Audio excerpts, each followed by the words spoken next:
Hello and Assalamu alaikum everyone. It's really devastating to witness the current plight of Hyderabad, especially the old city. There's sad and depressing news pouring in from almost every nook and corner. And how far are we responsible for this? I have discussed this issue in detail with almost every doctor in my circle, may it be my friends, my cousins, my relatives, or my parents.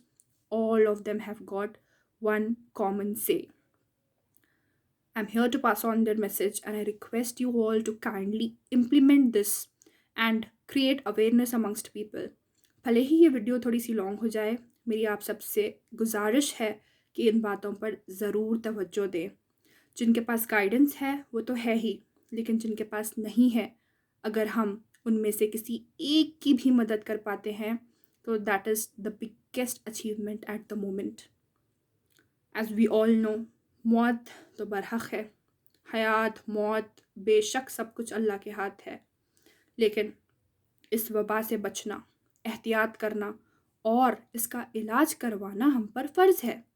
खुदा गाफिलों का साथ नहीं देता। Please don't be ignorant, गफलत से बचें।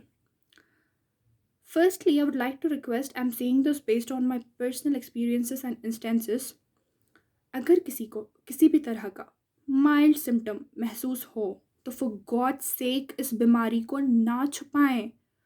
आई really don't understand why are people being ashamed of this is not an STD. Please erase these misconceptions from your mind and do not make this stigmatic. आप ऐसे करके खुद को और दूसरों को भी रिस्क पे डाल रहे हो। लोगों को एक तो गाइडलाइंस फॉलो नहीं करनी है और साथ में ये भी कहना है कि नहीं, हमें नहीं हो सकता। क्यों भाई, क्यों नहीं हो सकता आपको? Let me tell you, Telangana is the least tested state. It's very difficult at the moment to differentiate किसको है और किसको नहीं। और वैसे भी इंडिया में 85% एसिम्टोमेटिक कैरियर्स हैं। इन हालातों में तो डॉक्टर्स का यहाँ तक कहना है कि जिन लोगों ने स्टार्टिंग से लेकर अब तक सारे प्रिकॉशंस लिए हैं वो भी अनसेफ हैं। उनको भी कहा जा रहा है कि आप अपने घरेलू नुस्खे जारी रखें और अपनी इम्यूनिटी बूस्टेड रखें। तो मुझे बताइए कि अगर वो लोग रिस्क पर हैं तो ये कैसे सेफ हो गए जिनको already sign and symptoms develop हो चुके हैं? Please don't take it easy. आपको करना क्या है? It's very simple. You need to consult your nearest pulmonologist. अगर ऐसा करने में किसी को दिक्कत हो रही है तो feel free to text me, I will forward you the contacts. कई लोगों का कहना है कि हम अगर गवर्नमेंट टेस्ट करवाते हैं तो रिपोर्ट्स आने में लेट होता है, या फिर हम प्राइवेट में अगर अपॉइंटमेंट लेना चाहते हैं तो बहुत ज़्यादा टाइम लगता है। तो आप पल्मोनोलॉजिस्ट को कंसल्ट कर सकते हो। एटलीस्ट वो आपको इन्वेस्टिगेशंस करवाएंगे, आपका HRCT करवाएंगे। उसके ज़रिए वो बता पाएंगे कि आपके लंग्स इन्फेक्टेड हैं या नहीं। ज़्यादा से ज़्यादा क्या होगा, वो रूल आउट कर देंगे पॉसिबिलिटी, कह देंगे कि हाँ आप नॉन कोविड हो। आप उन लोगों में से होंगे 5 to 10% जिनको सही में सीजनल फ्लू चल रहा है। आप खुदा का शुक्र अदा करें, आगे प्रिकॉशंस लें। यकीन जानिए, कंसल्टेशन से आपका फ़ायदा ही होगा इंशाल्लाह, बल्कि आप भारी नुकसान उठाने से बच जाएंगे। और अगर वो कहते हैं कि हाँ आपके लंग्स इन्फेक्टेड हैं, आपका डायग्नोस आप सस्पेक्टेड हो, कोविड पॉजिटिव हो सकते हो, वो आपका लाइन ऑफ ट्रीटमेंट स्टार्ट कर देंगे। इस तरह से आप माइल्ड को मॉडरेट, मॉडरेट को सिवियर ना होने दें। डॉक्टर निदा खानम का कहना है कि आज जितने भी सिवियर पेशेंट्स हैं जो वेंटिलेटर्स पे हैं, जिनके लिए हम दुआएं कर रहे हैं और जिनको लास्ट मोमेंट हॉस्पिटलाइज किया गया और इंतकाल कर गए, इन सब की वजह है नेग्लिजेंस। अगर आप इनिशियल स्टेजेस में ट्रीटमेंट स्टार्ट करते हो तो 99% चांसेस होते हैं कि आप रिकवर कर जाओगे इंशाल्लाह, इर्रेस्पेक्टिव ऑफ योर एज। मौजूदा हालातों में हम सबको पता है कि हमारा हेल्थ इंफ्रास्ट्रक्चर टोटली कोलैप्स हो चुका है। गवर्नमेंट हॉस्पिटल्स सारे ऑक्यूपाइड हैं, प्राइवेट हॉस्पिटल्स में बेड्स अवेलेबल नहीं हैं। अगर बेड्स अवेलेबल भी होते हैं तो आई एम श्योर कि हमारे मेजॉरिटी हैदराबादीज़ हम लोग अफोर्ड नहीं कर पाएंगे।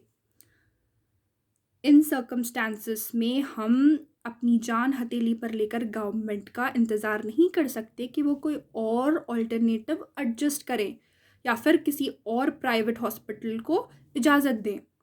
इसीलिए तब तक हमें ये मानकर चलना है कि self help is the best help. आप पल्मोनोलॉजिस्ट को कंसल्ट कीजिए, वो आपको लाइन ऑफ ट्रीटमेंट प्रिस्क्राइब करेंगे, आपसे कहेंगे कि आपको क्या परचेज़ करना है। जैसे कि पल्स ऑक्सीमीटर, आपको अपना ऑक्सीजन सिलेंडर एक्सेसिबल रखना है, आपको अपने सैचुरेशन के फ्लक्चुएशन जो भी हो रहे हैं उनको अपडेट देनी है। अकॉर्डिंगली वो आपको इंजेक्टेबल्स देंगे। इस तरह से आप कोरोना फाइट कर सकते हो। कुछ पेशेंट्स होते हैं जिनको इमरजेंसी असिस्टेंस की बहुत ज़रूरत होती है। डॉक्टर्स का कहना होता है कि आप घर पर ट्रीट नहीं हो सकते, आपको एडमिट होना ही है। लेकिन कुछ होते हैं जिनको बोलते हैं कि हाँ, आप लाइन ऑफ ट्रीटमेंट ले लीजिए, आप फॉलो अप करते रहिए और इन हालातों में हमें हमारी खुद की एक्सेसिव मॉनिटरिंग करनी है। हमें बस 6 मिनट्स की वॉक करनी है, सैचुरेशन फ्लक्चुएशंस अपडेट देने हैं, मेडिकेशंस बराबर से लेने हैं और हम कोरोना को डिफीट कर देंगे इंशाल्लाह। There is no need to panic. हमें लाखों रुपए खर्च करने की कोई ज़रूरत नहीं है। एंड सेकेंडली, कोविड-19 सर्वाइवर्स जो हैं, उनसे मुझे ये कहना है कि आप प्लीज़ दूसरे लोगों को कन्फ्यूज़ या मिसगाइड ना करें। स्टडीज़ और रिसर्च के दौरान डॉक्टर्स और साइंटिस्ट का ये कहना है कि अभी किसी एक नतीजे पर पहुंच पाना बहुत ही मुश्किल है, बल्कि ऑलमोस्ट नामुमकिन है, क्योंकि इसमें इतने वेरिएंट्स हैं, आप अंदाज़ा नहीं लगा सकते कि किसके इम्यून सिस्टम में वो कैसे रिएक्ट करेगा, उसका विरुलेंस स्ट्रेन किस में ज़्यादा है और किस में कम है। हो सकता है कि आपने एंटीबायोटिक्स लिए, आप सेल्फ क्वारंटीन हुए और आप बिल्कुल ठीक हो गए, माशाल्लाह, बड़ी अच्छी बात है, अल्लाह आपको और बेहतर करे। लेकिन दैट डजंट मीन कि आप दूसरों को वही सजेस्ट करो। हो सकता है सामने वाले को अंडरलाइंग हेल्थ कंडीशंस हो, वो डायबिटिक हो, वो हाइपरटेंसिव हो, उसको एज फैक्टर हो या फिर उसको कोई और कोमॉर्बिडिटीज़ हो, वो मर जाएगा।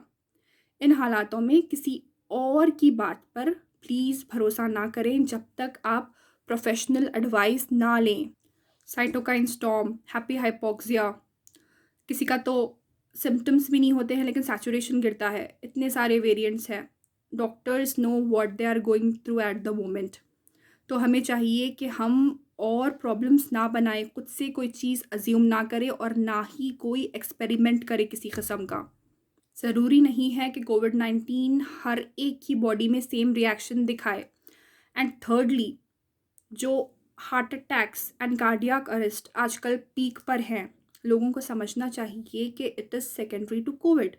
डॉक्टर्स का कहना है कि जिन पेशेंट्स को क्लॉट टेंडेंसी होती है उनको ये कॉम्प्लिकेशन आ रहा है। जिनको स्टार्टिंग में सिम्टम्स हो रहे हैं जैसे कि बुखार, खांसी, loss of taste, loss of smell, वो ना तो टेस्ट करवा रहे हैं ना किसी को कंसल्ट कर रहे हैं। विद इन अ वीक उनका इंतकाल हो रहा है। दैट इज़ बिकॉज वो लोग कंसल्ट नहीं कर रहे हैं, लो मोलिकुलर वेट हेपार नहीं ले रहे हैं। अगर आप कंसल्ट करते हो, डॉक्टर आपकी क्लॉट टेंडेंसी को प्रिवेंट करते हैं। वो आपके मेडिकल हिस्ट्री के हिसाब से आपको, अगर आपको ब्लीडिंग डायथिसिस नहीं है, आपको एलर्जिक मैनिफेस्टेशंस नहीं हैं, उस हिसाब से आपको हेपारिन देंगे या फिर किसी भी तरह के blood thinners, whatever is suitable to you, वो एक स्पेशलिस्ट ही आपको बता सकता है। ऐसे भी इंस्टेंसेस है लोग अपने खुद से ट्राई कर रहे हैं। That is very very risky. Please don't go for it, not at all advisable. अगर हम सक्सेसफुली ऐसे ट्रीटमेंट्स लें और इसको प्रिवेंट करें तो हम सक्सेसफुली इससे फाइट कर सकते हैं। एंड जब ये डेथ्स हो रहे हैं, लोगों का कहना होता है कि वो बस उनको नॉन कोविड करार दे देते हैं, फ्यूनरल्स करते हैं, लोग अटेंड करते हैं, वो आग की तरह फैल रहा है। जब आपको इजाज़त है कि ऐसे लोग जो इस कंटेजियस वबा से जिसका इंतकाल होता है उनको शहीद का, शुहदा का मर्तबा है, लेकिन हमारी ईगो हर्ट हो रही है, हम सारे रिचुअल्स कर रहे हैं, ना तो हमें रिलीजियस प्रिंसिपल्स फॉलो करनी है, ना हमें साइंटिफिक अप्रोच फॉलो करनी है, तो फिर हम कैसे बचेंगे? हम बहुत सारे लोगों को खो चुके हैं, हमें नहीं चाहिए कि हम और लोगों को खोएं। एटलीस्ट अभी हमें समझना चाहिए, और अगर हम सिस्टमेटिक अप्रोच से इसको फाइट करें, क्योंकि हालात और ख़राब होने वाले हैं, हमें गेयर अप होकर रेडी होना है पूरी तैयारी के साथ, पैनिक नहीं होना है। अगर हम इग्नोरेंस छोड़ दें तो इंशाल्लाह हम इसको ज़रूर ज़रूर डिफीट करेंगे।